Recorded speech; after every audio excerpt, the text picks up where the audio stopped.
Gators Breakdown, because there's never a dull moment in Gator Nation.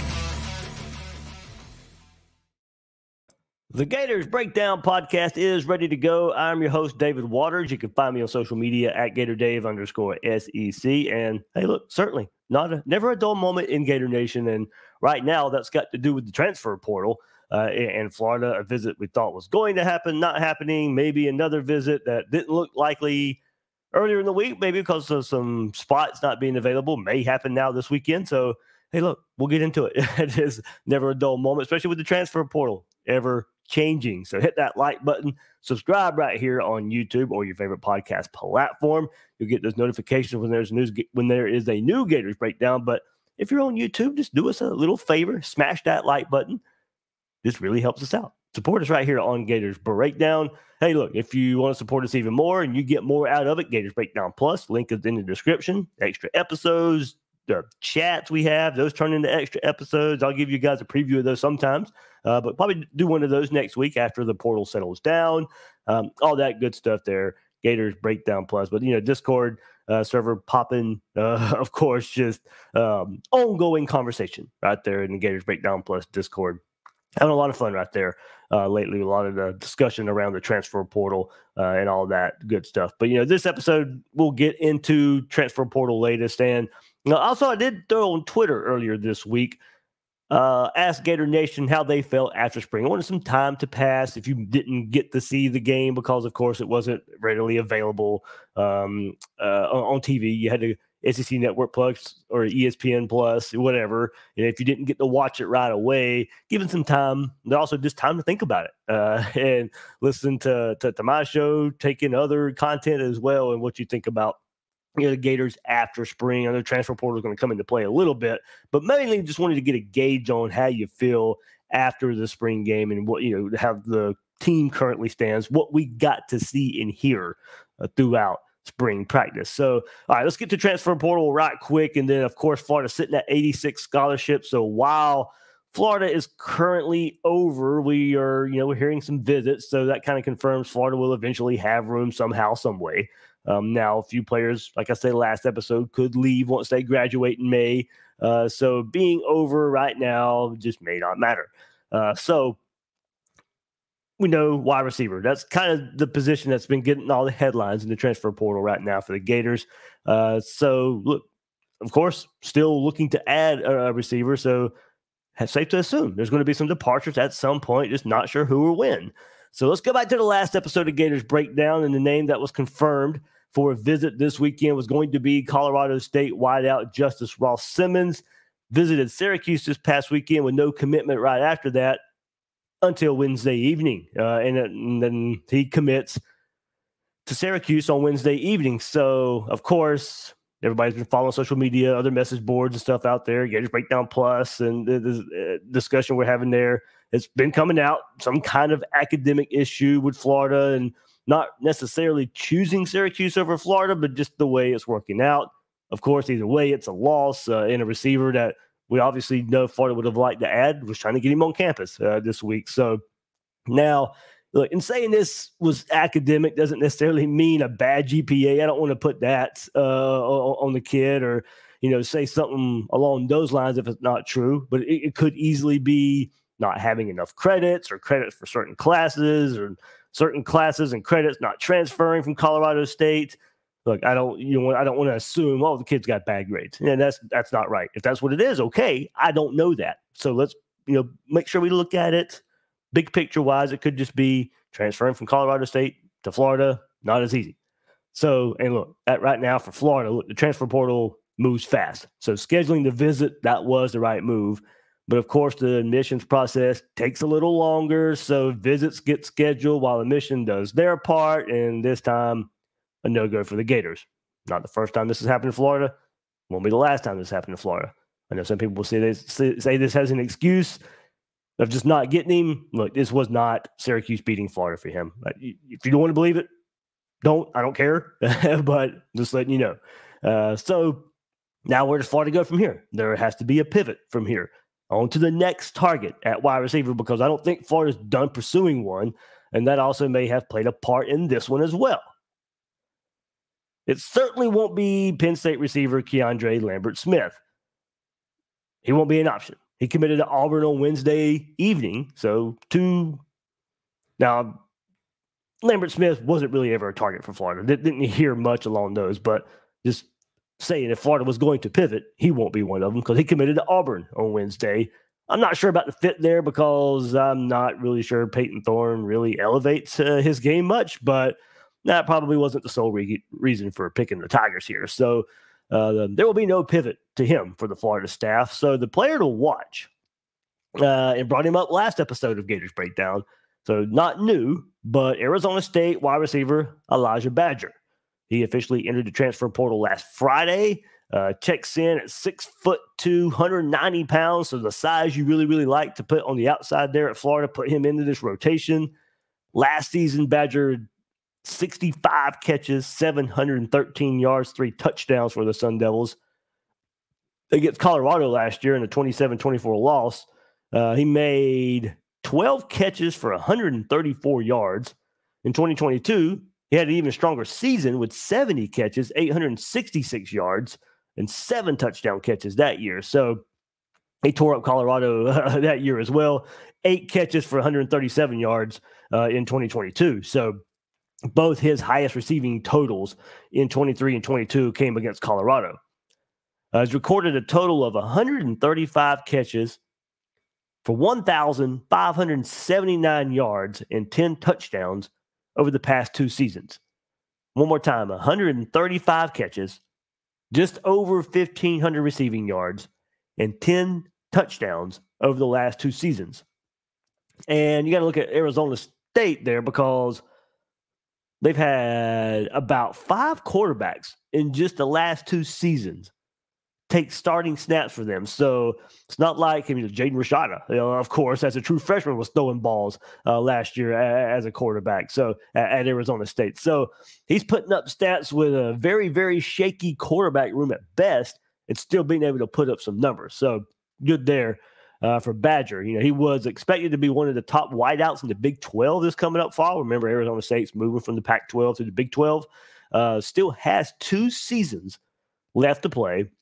But the thought is if he has a successful senior season this coming up year, he could potentially go to the draft. So a back injury, he suffered a back injury toward the end of last season. So that limited him in spring practice this past spring, but should be a full go in the summer. He's originally from Sacramento, California. So will distance play a factor? I think you have to look at that. But maybe not because Alabama is a school that may be in the running here as well, along with Texas A&M. I think if you look at it from Florida's perspective, there's interest here, of course. I'm bringing up this name for a reason. Napier has a history, of course, at Arizona State, but also hopefully an in here with Ricky Pearsall. Of course, he transferred in from Arizona State a couple seasons ago from Florida, and hopefully Pearsall can help Florida here because he was at Arizona State in 2020 and 21 as well with Badger. So hopefully, certainly a connection there, being there 2 seasons together. So hopefully, while Ricky Pearsall is going through the NFL draft stuff right now, as the NFL draft starts here on this Thursday, so he's busy enough. But hopefully, some things if Ricky Pearsall can help here, that has already been set in motion. So definitely a connection there, of course, with the Gator receiver heading to the NFL draft and Badger. So hopefully, as Florida has to pivot here. But like I said, there was interest here anyway before Ross-Simmons and him committing to Syracuse. So Florida, I think, because look, this was a late ad. Remember, he didn't jump into the portal. Badger didn't jump into the portal until kind of later. So Florida doing their due diligence here. Hopefully can make this one happen as you look for another receiver. I know another one I've been asked about a good bit is Houston wide receiver Sam Brown. He's scheduling visits to Miami this weekend. 62 catches, 815 yards last season with 3 touchdowns. Also led Houston in yards per game with 68. He was honorable mention all Big 12 selection after ranking number 6 in the Big 12 in receptions. So he's the top available receiver right now in the transfer portal. 6'2", 195 pounds. He was coached by Miami offensive coordinator Shannon Dawson at Houston in 2022, so he already knows that offense. There's an obvious connection there. So he's making that visit there this weekend. So probably hard not to see him commit to Miami eventually. But he's been someone I've been asked about, so had to bring him up right here. And that's the latest on him. So there you go. There's where it stands at receiver for right now with Florida and the transfer portal. And look, while there was some thought that there'd be little room to add an offensive lineman after Enoch Wangor reclassified, USC transfer 2024 offensive lineman Jason Zenel may end up visiting Gainesville this weekend after all. Didn't look likely earlier this week. Supposed to be visiting UCF beforehand, so we'll see if he comes out of that uncommitted. But from what I'm being told, him and his camp prefer Florida, but that doesn't mean it's a done deal or doesn't mean he'll end up at Florida. The former 4-star top 150 recruit has 4 years of eligibility remaining, was only at USC for a couple of months. He'd be a great addition for the interior of this offensive line. Now, probably not an instant contributor, of course, because he'd be pretty much a true freshman, but had to come in as a transfer. So only been at college for a few months at USC. Certainly would have been an offensive line recruit we would have wanted in the 24 class anyway. So 24/7 Sports had him as the top interior offensive lineman in the country and the 46th player overall. So just some quick highlights. It shows, that tape shows he's really physical at the point of attack. So hopefully he gets on campus this weekend. They can figure everything out. I know it's just not as easy from what I'm hearing, but hopefully he gets out of that UCF visit with no commitment, takes that visit to Gainesville, and Florida can add one of the top interior offensive linemen here. He wants to be close to home, wants to be in the state of Florida. As of right now, it looks like a UCF-Florida decision for Zandamela. And then Corey Bender from Gators Online, good friend of the program here, of course. Got to get him back on soon. Reported that Maine offensive tackle Xavier Lowii, hope I'm saying that right, entered the transfer portal on Monday, was one of the top tackles in FCS as a redshirt freshman. No offer from Florida yet, but the former IMG Academy standout has been contacted by the Gators. We'll see what comes of it. He's also been offered by USC, Miami, West Virginia, Vandy, South Florida, and Cincinnati. So, look, guys, this transfer portal stuff moves fast, and now even faster with this window closing next week. So don't hold all of this to the fire. That's where it stands at the moment I'm recording, and all that I could gather at this time. No telling what will happen by the time you listen to this, or it's just know, as I know many of you already do, this stuff changes by the hour, by the day. By next week, Florida could have a new wide receiver, offensive lineman, or could have no one. So it doesn't look like anyone will be transferring away at the moment from the Gators program. So I'll assume the roster space will be cleared by graduations in May, or guys leaving for some other reason, or even some scholarships be reassigned some way if more transfers come in. So we'll see. It's all a little cloudy, fast moving right now, and we'll see where it all ends up. All right, so let's close this episode here. I threw out on Twitter earlier this week a poll, and that was to get a feel of Gator Nation. And I asked, since some time has passed, how do you feel about the 2024 Florida Gators since spring practice? And why? So 47.8% say they feel better. Say they feel better. 42.2% say they feel the same, and 10% say they feel worse. Now, let me see if I can find this right quick. I'm trying to there was a good bit of votes on this. So let me make sure I get that number for you. But just to give, it wasn't a small number, so it was 2,749 votes on that. 47.8% say better. 42.2% say same. 10% say worse. Now, like I said, of course, this is spring game, spring practice, so take of it what you will. From the spring game, that's all we really get to see is a mass. Not much is shown. So much of this is based on that, or if you followed all throughout spring practice here on Gators Breakdown, and you're buying into the insider practice notes and such, you can maybe glean some from that as well. But, I asked this because I got a sense there was a little more optimism when I had a chat with Gators Breakdown Plus members, but I wanted to see if that, also translated to, Twitter and a bigger audience. But certainly seems to be some optimism out there. Now, maybe that's the nature of the beast of hope springs eternal. It happens every year. But, I'll share some of the comments and I received on it. Here on Twitter, Jay Splash. I think last year I felt like Mertz's success depended solely on how the offensive line played due to him being a pocket quarterback. I haven't truly seen enough to show me our offensive line has improved leaps and bounds to get us back. However, the defense does seem improved, and that can certainly factor in. My good friend Aaron, Gen X audiophile on Twitter, he said there were some surprises for me. I really like Ball. The defense looked more athletic. Yeah, we must find a way to get Trey Wilson the ball. All comes down to the offensive line, giving Mertz time to throw. Special teams did not impress. Go Gators. So, look, the offensive line, of course, we're talking about that now with the transfer portal, right? So we know how big of an issue it is for Florida. But I go back to, look, it can all be coach speak. It certainly can. That's all we kind of have to go on right now.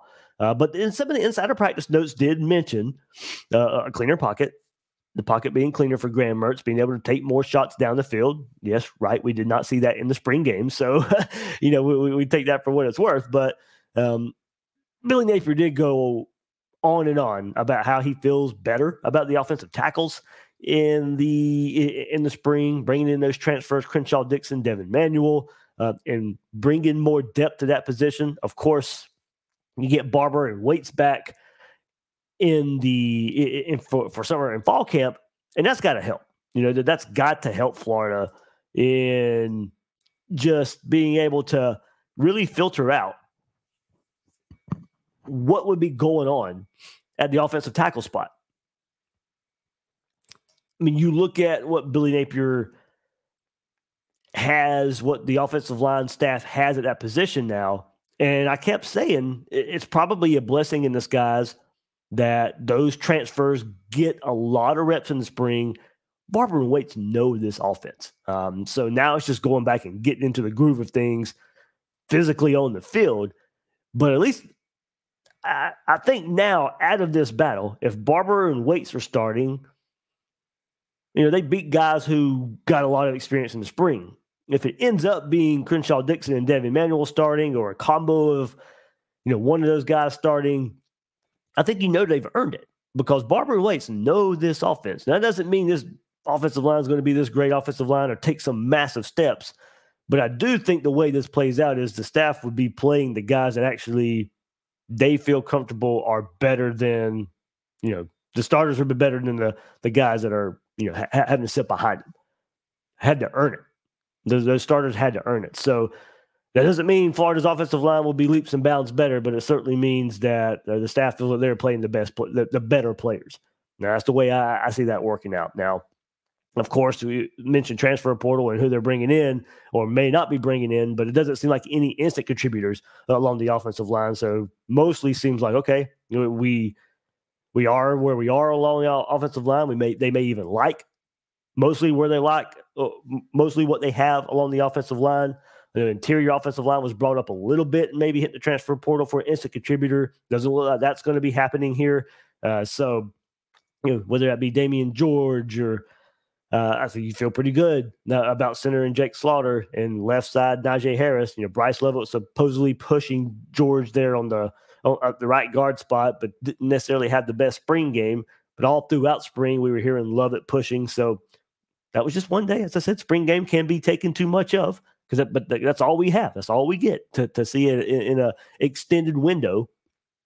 But offensive line certainly is the position where a lot of worry still resides till we see something different. Now, Graham Mertz can do a whole lot too there. Now, he's mentioned in many of the recent interviews that he's done here on Gators Breakdown a couple months ago, all throughout spring practice, the Q&A session with Florida Victorious there. Of course, new helmet communication this fall to go that. They've been practicing all spring, but also Graham Mertz is saying, I can be a better communicator. I can help the offensive line. He was learning the offense this time a year ago, still playing in it for the first time last season. needs to take all of that and, as he said, make the right checks, make the right calls, be able to help the offensive line a little bit. Now, granted, don't get me wrong, we know the offensive line last year was just physically beat.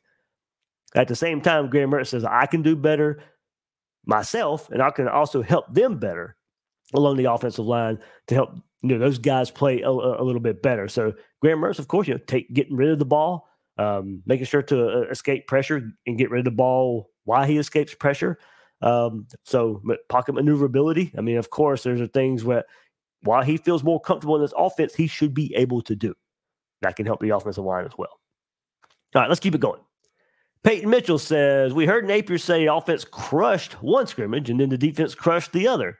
Curious what his opinion of the live game was, but still worried about offensive line and wide receiver.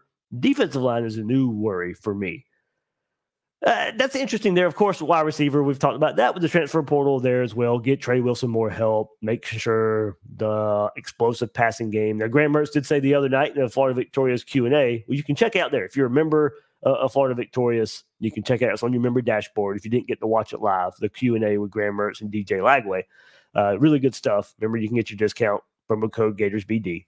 Shameless plug. But I think you look at it, and Mertz did say the thing he wants to work on the most is the explosives, and that's going to be also dependent on the wide receiver, but did say don't take too much from the spring game. They have more in the chamber.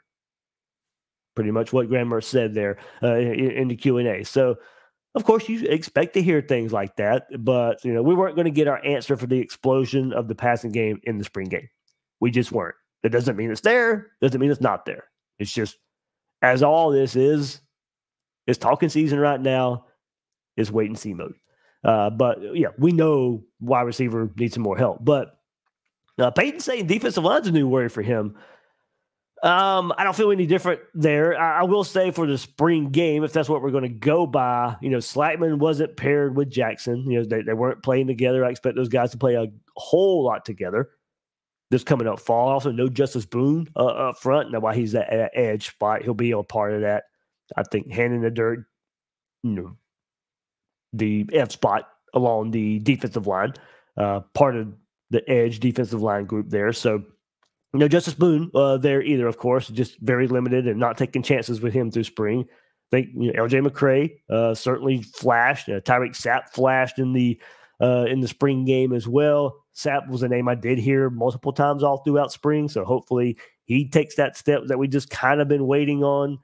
That's been an issue, right? Just kind of waiting on. There's a few players that fit in that, but maybe with more help there. Toward the middle of the defensive line and him splitting reps with Justice Boone, Tyreek Sapp can also be that player. So I wouldn't say I'm not worried. They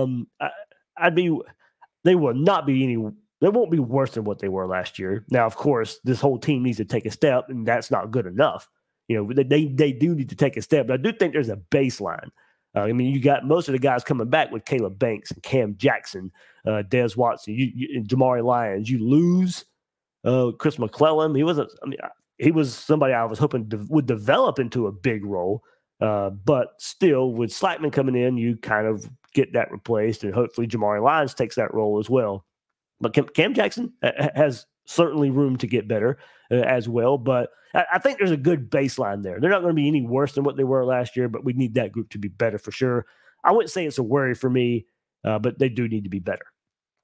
Michael Gator says, Napier put it best. This projected starter roster has more than 43,000 snaps. The last two starting rosters combined for about 40,000. So a lot of snaps coming in. You guys know ESPN and their analytics and how many snaps. And Florida's one of the more experienced teams in the SEC. I think 32nd overall. When you add in snaps taken for Florida and the transfers they're bringing in. So, yeah, there's a lot more snaps for this Florida team at positions of need.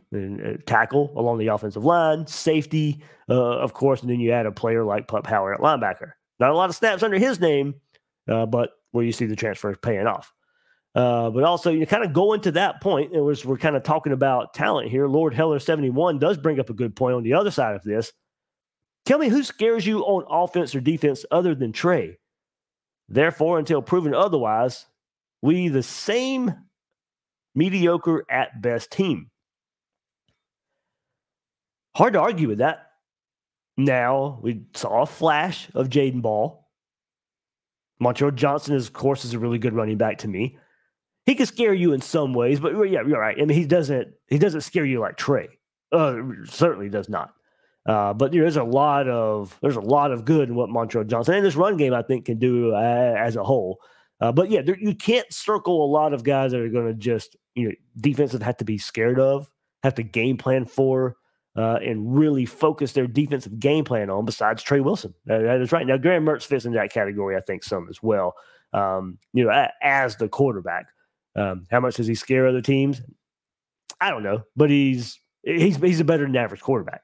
There, and hopefully he does take another step. Hopefully that explosion we're talking about is something that will scare defenses down the road. But it's hard to disagree with what Lord Heller says right here. I mean, who other than on offense and defense scares you? Now, Shamar James some way, but I think we're waiting for a big step for him. Hopefully he comes back healthy. But up front along the defensive line, you can't circle anybody who says, yeah, that's going to be the guy just yet.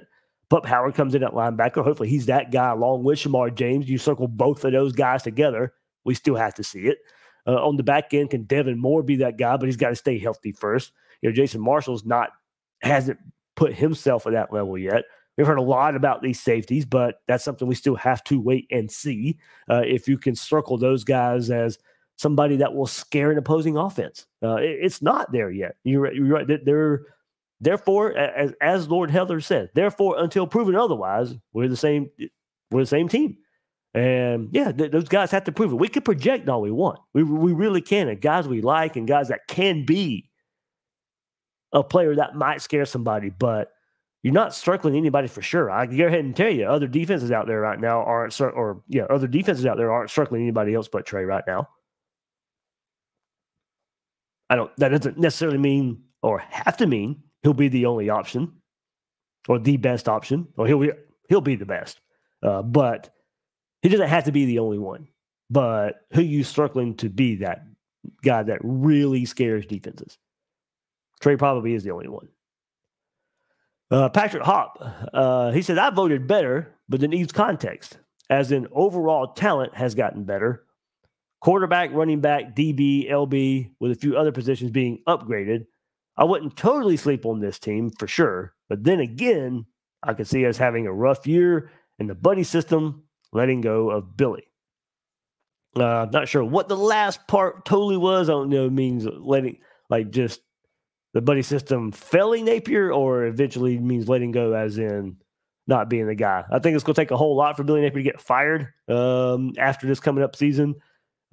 He has a lot of support in the system, in the administration.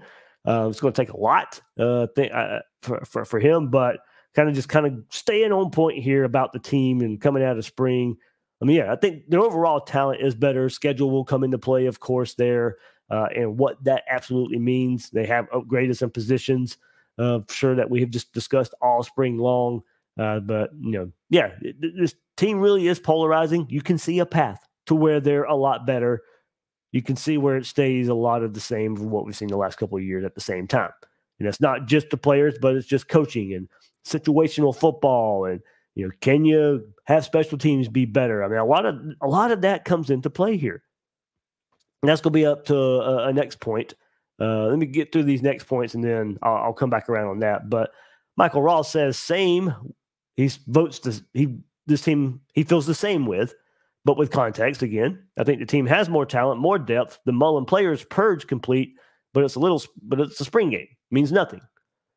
If we do the little things, we could be 7-5. If the same old mistakes, we're 5-7. And Napier's gone. That schedule is daunting. Lyle Saunders says, 2 years ago, I would have said our offense will be unstoppable. Last year, I would have said the defense will be much improved. Today, I don't know. I'm in wait-and-see mode. And Minimal Japandi on Twitter says, I feel no different, mostly because the person calling the plays on offense is the same. And, of course, that goes back to Billy Napier. Got that confirmed last week on his interview with Josh Pate, that he was still going to be the play caller, the offensive coordinator for the Gators. And I know a lot of people don't have a lot of confidence in that. But I'm not telling you to have confidence in it. I will say, explain it like I have before, of the way he's bringing in Ron Roberts, special teams coordinator as well, taking some off of his plate as where he can focus more on the offense. That doesn't mean it will work. I'm just saying there are some changes being made to maybe help this offense. I think it's not just the same. Billy Napier still calling plays is not necessarily still sticking to the same guns. He's bringing in other aspects to hopefully help the load he has on game days, the load he has in game prep. I'm not saying it will work, but I'm also not going to say he's not doing anything different. He's bringing in Ron Roberts to help out on defense, be that head coach of the defense, maybe take some of those responsibilities off of his plate on game day. So he can, if he's going to call the plays, he needs to concentrate more on the offense. I know a lot of us want him to be that CEO role of a head coach. He's not going to be. So what changes can he make to be better in the way he wants to construct his program, his staff, his team? Well, it's bringing in guys like Ron Roberts on defense. It's bringing in a special teams coordinator to hopefully help on. Now, I know the spring game, we saw the 10 guys on an extra point, and that didn't inspire a lot of confidence in people. But there were moves to be made where Billy Napier can concentrate on the offensive side of the football a bit more. Hopefully, I'm not saying it will pay off, but changes were made. It needs to pay off. I think if you want to start inspiring some confidence, not just in the fan base, but also recruits too. I mean, Florida has brought in some good wide receivers. No elite wide receivers yet, not the top of the top, the cream of the crop, top of the receivers. Yeah, they've gotten some good receivers. Trey can end up being a really, really good wide receiver for Florida, but you're still missing as I'm not even going by recruiting rankings. There's some receivers out there we just know are going to be great, dominant from the state of Florida, very friendly area, and Florida's just not in the mix for those top wide receivers. Yeah, you're Jeremiah Smiths of the world. You're just really not in the mix for them. So, Billy Napier, his play calling, that's going to go a long way into proving to recruits as well that this is an offense I want to go play in. But all that starts in showing something as an offensive coordinator this coming up season. It'll be 3 years of it. There'll be plenty of tape, plenty of examples of either what you can sell or what people can negative recruit against you when you want these quarterbacks, when you want these receivers. And the quarterback still hasn't really been much of an issue now, and we'll get into it next week, probably on Gators Breakdown as we talk recruiting. Maybe taking a little bit of a hit this cycle, but some of that is due to because you got DJ Lagway last cycle. And guys not wanting to sit behind him. But still a big season for Billy Napier to prove a lot of doubters wrong and prove to recruits out there that this offense can be better, can be fun to play in, can be more explosive. He's made some changes. Hopefully they all pay off. But all right, there we go. Gator Nation, I'm glad many of you out there are feeling more optimistic, feeling better about where this team is, even feeling the same. Some of that can be good. If you already felt good, then that's good. If you're glass half empty and not really positive about this team, but you feel the same, then okay. You come out of the spring feeling worse, 10% of you did. So based off of what you see. So I didn't get much feedback as why people feel worse. Most of the feedback was why they feel better because that mostly dominated the poll here. But there we go. There we go. Thanks for all the feedback there on Twitter for responding to the poll there. But that'll do it for this episode of Gators Breakdown. I mean, a lot of, like I said, by the time you listen to this, who knows what the transfer portal will bring? Just know it's ever changing. Don't hold me to the fire here of, oh, you're wrong. Okay, this stuff just changes. That's what it is. I'm coming out and saying it right now. I'm not trying to be right. I'm just trying to bring you the latest of what's happening and knowing that it can change. All right, so that'll do it for this episode of Gators Breakdown. I'm your host, David Waters. You can find me on social media at GatorDave_SEC. Guys and girls out there, thank you for joining me on this episode of Gators Breakdown.